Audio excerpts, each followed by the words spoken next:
The Colosseum stands in the distance, ancient stone against a purple Roman sunset.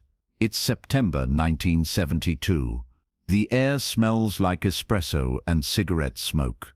Via di Fori Imperiali is closed to traffic for the week, converted into a film set for a Hong Kong martial arts movie that most locals don't understand and don't care about. Crew members speak a mixture of Italian, Cantonese, and broken English. Equipment trucks line the street. Cables snake across cobblestones that are older than any country represented on this production. Inside a converted warehouse 2 blocks from the Colosseum, the backstage area is organized chaos. Costume racks line one wall. Makeup stations occupy another. In the center, folding tables hold scripts, call sheets, and half-eaten plates of pasta that nobody remembers ordering. 30 people move through the space with the practiced efficiency of a film crew in the final week of production. Everyone is tired. Everyone wants to go home. Everyone knows they're almost done. Bruce Lee sits in a folding chair near the back corner, reviewing footage on a small monitor. He's 31 years old, wearing simple black training pants and a white t-shirt. His hair slightly damp from the last take. His eyes are focused completely on the screen, watching himself fight in slow motion, analyzing every frame, looking for imperfections that nobody else would notice. A notebook sits open on his lap, filled with notes written in a mixture of English and Chinese characters. The door opens, and Chuck Norris walks in, followed by 2 members of his training team. Chuck is 32 years old, 6 feet tall, 190 pounds of world champion karate practitioner. He's wearing his gi pants and a tank top, his chest still red from the contact of the last fight scene. His face shows frustration. He walks directly toward Bruce, his footsteps heavy on the concrete floor. Bruce looks up from the monitor as Chuck approaches. Their eyes meet. Bruce's expression is neutral, calm, the same face he wears when teaching students or discussing philosophy. Chuck's expression is different. Tight jaw, narrowed eyes, the look of someone who's been holding something in for hours and has decided to stop holding it in. "We need to talk," Chuck says. His voice carries across the backstage area. Crew members pause what they're doing. Conversations stop mid-sentence. Everyone can feel the temperature change. This isn't a casual chat between co-stars. This is something else. Bruce stands slowly, sets his notebook down carefully on the chair. He's 5 inches shorter than Chuck, 40 pounds lighter, but his posture shows no intimidation. Just presence. Just readiness. "About what?" Bruce asks, his voice quiet but clear. "About the fight choreography," Chuck says, stepping closer. "About how you keep making me do these sequences at full speed. About how you keep telling the director to speed up the footage instead of slowing it down. This is a movie, Bruce. People need to see what we're doing. If we move too fast, it just looks blurry." Bruce shakes his head slightly. "It looks blurry because cameras in 1972 can't capture real speed. That's not our problem. Our job is to show real martial arts, real speed, real power. When people watch this film 10 years from now, 20 years from now, they should see what fighting actually looks like, not a slowed-down dance. Real fighting." Chuck's voice rises slightly. "Bruce, I've won 6 world championships. I've fought in more tournaments than you've even attended. I know what real fighting looks like. And I'm telling you, what you're asking for won't work on film." The backstage area is completely silent now. 30 people frozen in place, some pretending to work, but everyone listening, everyone watching. 2 legends disagreeing, 2 different philosophies colliding. The Italian crew members don't fully understand the English being spoken, but they understand tension. They understand conflict. Bruce's voice remains calm.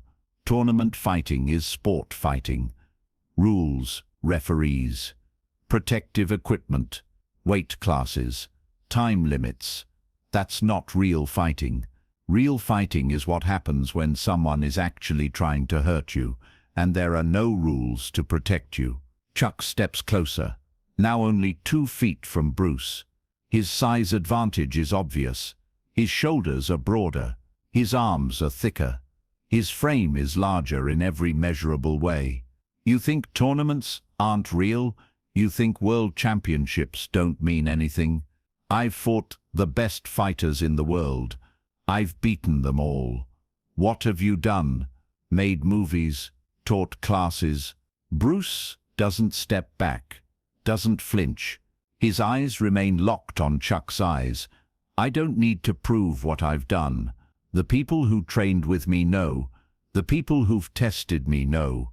But if you want to understand the difference between tournament speed and real speed, I can show you right now. No cameras, no choreography, just truth. Chuck's hand shoots out suddenly, grabs Bruce's collar with his right hand, bunches the fabric in his fist. His left hand goes to Bruce's shoulder. He pushes, using his weight advantage, backing Bruce up toward the wall. The move is aggressive, confrontational, crossing a line that shouldn't be crossed between professionals. You think you're faster than a world champion. Chuck's face is inches from Bruce's face. Prove it without cameras. The crew gasps. Someone drops a clipboard. The sound echoes in the sudden silence. This is no longer a professional disagreement. This is physical. This is a challenge. 30 witnesses. No way to de-escalate. No way to pretend this didn't happen.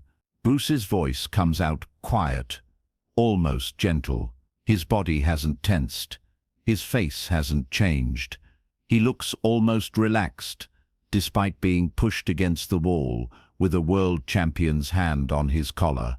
Let go of my collar, Chuck, or I'll make you let go. Chuck laughs. Not a friendly laugh, a challenging laugh. Make me, you and what? He doesn't finish the sentence. Bruce's left hand moves, not fast enough to blur. Fast enough that Chuck's brain registers movement, but his body has no time to react. Bruce's fingers wrap around Chuck's wrist, the one gripping the collar. His thumb finds the pressure point on the inside of Chuck's wrist with surgical precision. Chuck's hand involuntarily opens. Neurological response. The pressure on the nerve cluster forces his fingers to release. He tries to resist, tries to maintain grip, but his hand betrays him. The collar is released. 1 second has passed.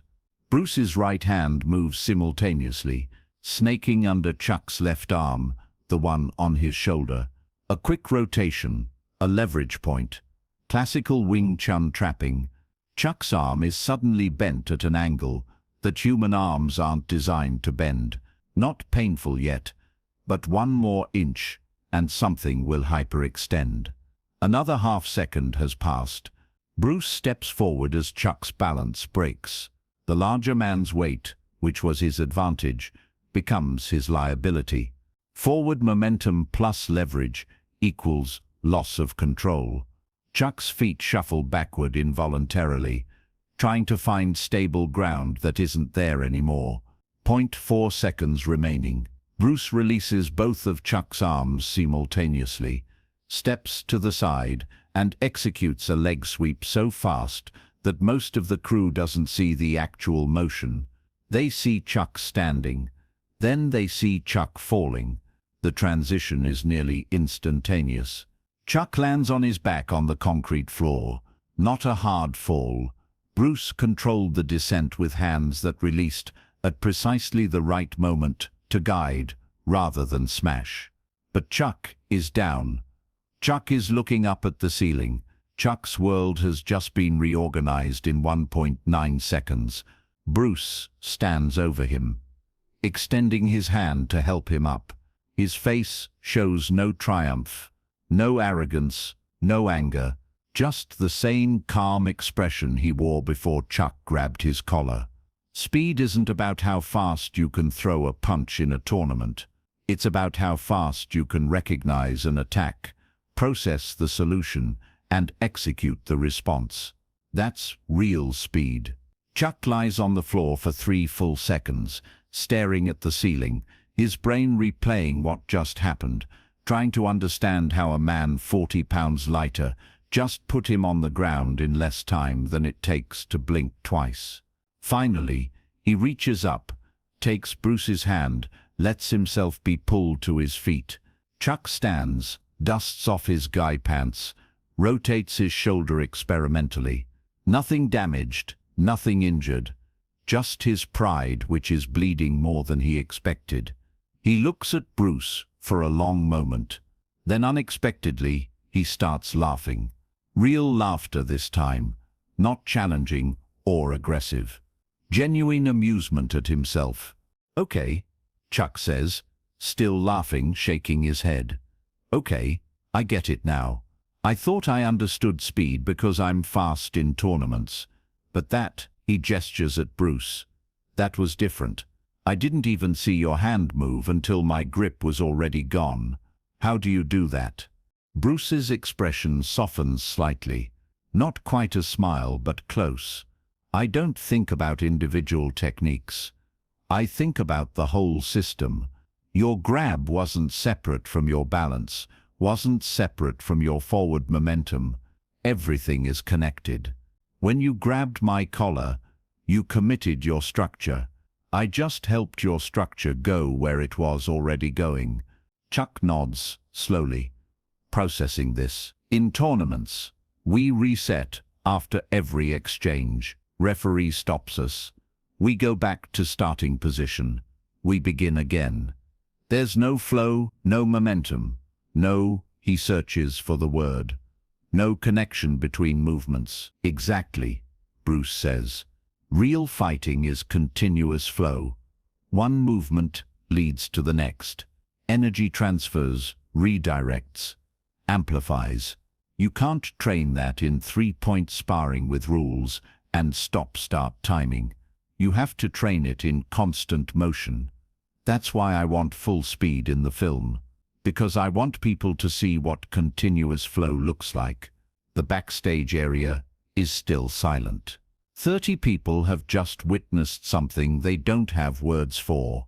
2 world-class martial artists, different styles, different philosophies, just had a physical confrontation that lasted less than 2 seconds and ended with understanding instead of animosity. Chuck extends his hand. Bruce shakes it. "We do the choreography your way," Chuck says. "Full speed, real techniques. Let the camera operators figure out how to capture it. You're the director. You know what this film needs better than I do." Bruce nods. "And you're the world champion. Your techniques are solid. Your form is excellent. I'm not trying to disrespect tournament fighting. I'm trying to show people that there's more than one way to approach martial arts. Tournament style, street style, film style, all valid, all useful, all worth learning." They return to the set, 45 minutes later. The Colosseum fight scene is filmed in 3 takes, instead of 15, full speed, no slow motion. Bruce tells the cinematographer to shoot at higher frame rate, so the footage can be slightly slowed in editing without looking fake. The resulting sequence will become one of the most iconic fight scenes in martial arts cinema history. That evening, after filming wraps for the day, Bruce and Chuck sit at a small trattoria 3 blocks from the set. Red wine, fresh pasta, conversation about philosophy, training methods, the future of martial arts in film. The tension from earlier has completely evaporated, replaced by mutual respect. "I grabbed your collar," Chuck says, twirling spaghetti on his fork, "because I was frustrated, because I felt like you were treating me like a student instead of a peer. That was ego talking.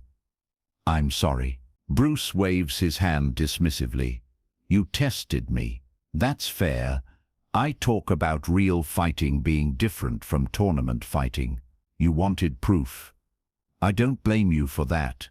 If someone told me my training wasn't real, I'd want proof too.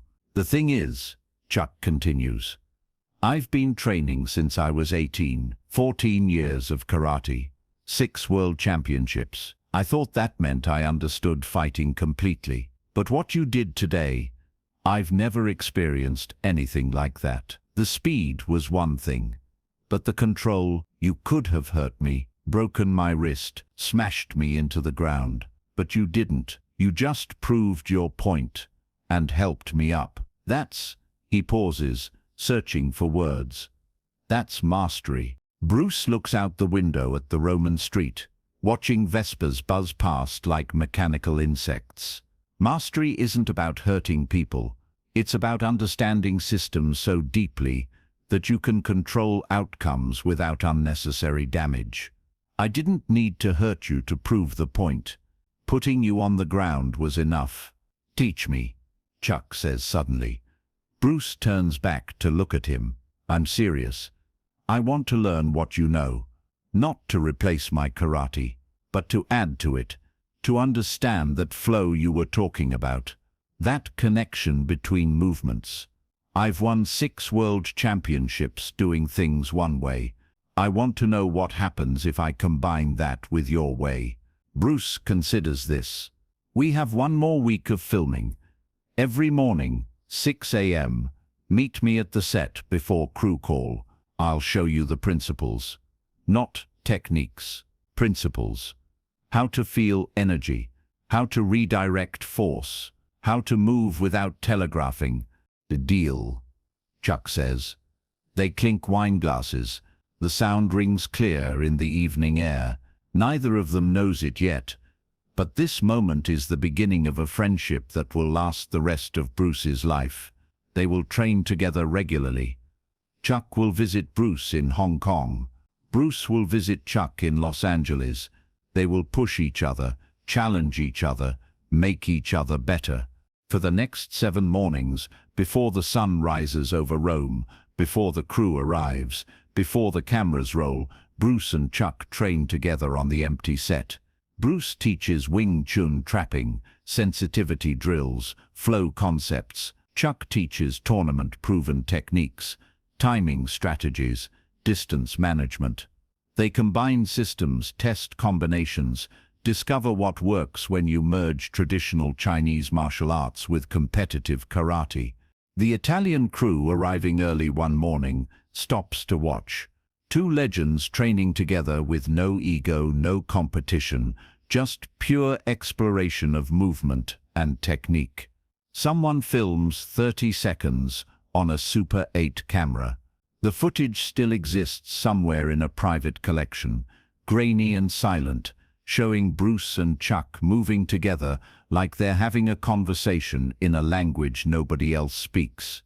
On the final day of filming, after the last take, after the director calls wrap, after the crew begins breaking down equipment, Chuck pulls Bruce aside. They stand in the shadow of the Colosseum, ancient stones looming above them, tourists in the distance taking photographs of history they don't fully understand. I've been thinking about what happened that day backstage, Chuck says. When I grabbed your collar, I've been replaying it in my mind every night. I was angry. I was wrong, but I'm grateful it happened because it showed me how much I still have to learn. Bruce shakes his head. You have nothing to learn. You have everything to discover. You're already a master, Chuck. World champion means something. It means you dedicated your life to perfection. What I showed you isn't better than what you know. It's just different. And now you know both. That makes you more complete. When you grabbed my wrist, Chuck says, and released my grip on your collar, I felt something I've never felt in any tournament fight. It wasn't pain. It wasn't force. It was like my body was being asked a question, and it answered before my brain could interfere. Does that make sense? Bruce smiles. A genuine smile this time. Perfect sense. That's sensitivity. That's what happens when you train touch reflex instead of visual reflex. In tournaments, you see the attack and respond. In close-range fighting, you feel the attack and respond. Feeling is faster than seeing. Your body answered because it had no choice. The pressure point triggered an involuntary response. Teach me that, Chuck says. Not now, not this week, but later. Come to Los Angeles. Stay with me. We'll train together. Really train, not for a film, not for a specific technique, just to explore, just to see what we can discover when two different systems merge. I'll come, Bruce promises. He doesn't know yet that he only has 1 year left to live. Doesn't know that the cerebral edema waiting in his future will cut everything short. But in this moment, standing in Rome, planning future training sessions with a new friend, Bruce Lee is exactly where he should be. Teaching, learning, growing. They shake hands one final time. Chuck returns to America. Bruce returns to Hong Kong. The film is released in 1972, becomes a massive hit, makes both of them more famous than they already were. The Colosseum fight scene is studied in film schools, martial arts academies, by choreographers trying to understand how Bruce created such realistic combat on screen. But the people who know the real story, the 30 crew members who witnessed the backstage confrontation, they tell a different version. They tell about the day Chuck Norris grabbed Bruce Lee's collar. They tell about 1.9 seconds that changed everything. They tell about how physical confrontation became philosophical understanding. Years later, after Bruce's death, Chuck is asked in an interview, what was Bruce Lee really like? Chuck pauses for a long time before answering. He was the fastest person I ever encountered. Not just physically, mentally. He could see 3 moves ahead while you were still planning your first move. But more than that, he was generous. He could have embarrassed me that day in Rome. Instead, he taught me. That's who Bruce really was. The interviewer asks a follow-up. Is it true you grabbed his collar backstage and he put you down in under 2 seconds? Chuck laughs, the same genuine laugh from that day in Rome. True, every word. I was frustrated. I was wrong. And Bruce corrected me in the most educational way possible. Put me on the ground and then helped me up. That's the perfect metaphor for teaching. You show someone they're wrong, then you help them become right. Somewhere in a vault in Hong Kong, the original footage from Way of the Dragon sits in climate-controlled storage. The fight scenes, the dialogue, the carefully choreographed sequences that convinced audiences martial arts could be cinematic art instead of cheap exploitation. But the footage from that backstage moment, the 1.9 seconds that created a friendship and changed how 2 legends understood their own arts, that footage exists only in memory. 30 witnesses, 30 different perspectives, 30 versions of the same truth. The details shift depending on who tells it. Some remember it as 3 seconds. Some remember it as 1 second. Some remember it Chuck landing harder. Some remember Bruce helping him up faster. But everyone agrees on the core truth.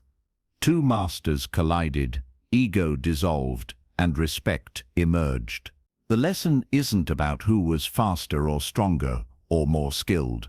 The lesson is about what happens after the confrontation. Chuck didn't walk away bitter. Bruce didn't gloat about the victory. They both recognized the moment for what it was. An opportunity to learn, An opportunity to understand that martial arts is bigger than any individual ego or any single style. In dojos around the world, instructors tell the story, details get exaggerated, the time gets shorter, the techniques get more elaborate. Bruce becomes superhuman, Chuck becomes a villain. But the instructors who know the real story, who understand what actually happened, they tell it correctly. They tell it as a story about respect, about how true masters handle conflict, about how physical dominance means nothing without the wisdom to use it correctly. The backstage area of that converted Roman warehouse doesn't exist anymore. The building was renovated in 1985, converted into luxury apartments. The concrete floor where Chuck landed is now covered in Italian marble. The walls where Bruce stood are painted fashionable colors, but the space still holds the echo of that moment. 1.9 seconds that proved speed without wisdom is just violence, but speed with control is art.